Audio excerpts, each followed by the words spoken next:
అండి నేను మీ బంగారంపల్లి విలేజ్ పై చూస్తున్నానండి. పైనుంచి వర్షం కింద నుంచి చేపలు తెప్పిస్తున్నాం. ఈ చేపలు కూడా కదలే కానీ మండపీతలు అంటున్నాను, రాళ్ళు పీతలు చూస్తున్నారా? ఇవి ఇంకా ప్రాణంతో ఉన్నాయి. చూస్తున్నారా ఎంత స్ట్రాంగ్ ఉన్నాయో? విరిపితేనే తప్ప మనం తెప్పించడం, లేకపోతే ఖర్చేస్తాయి ఖచ్చితంగా. చూస్తున్నారా ఎలా ఉన్నాయో? దీని గోరు చూసారా? దీని గోరులో ఉంటుందండి మోసం, బాబా చాలా ఎక్కువ ఉంటుందండి. చూస్తున్నారా? ఎప్పుడైనా పీతనే అది ఇరపకంట తెప్పించలేమన్నమాట. అదవుతుందా? దాన్ని ఇరిపితేనే తెప్పించగలుగుతాం. కొన్ని మెత్తన పీతలు అయితే ఇరపకంట వస్తాయి కానీ. చూస్తారా? చూడండి, ఇవి రాళ్ళ పీతలు అనమాట. అలాగే ఒక పాము కూడా పడ్డదండి. చూసారా పాము?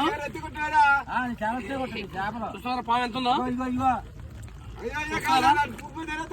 చూస్తున్నారా పాము ఎంత ఉందో?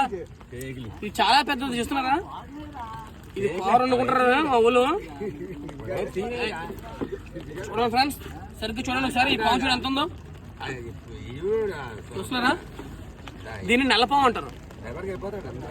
కూర వండుకుంటే చాలా బాగుంటుంది. అని ముక్క మాంసం ముక్కలు వస్తుంది. తొంతలు ఉన్నాయి. చూస్తున్నారు ఎంత పొడవు? సరిగ్గా చూడండి ఒకసారి.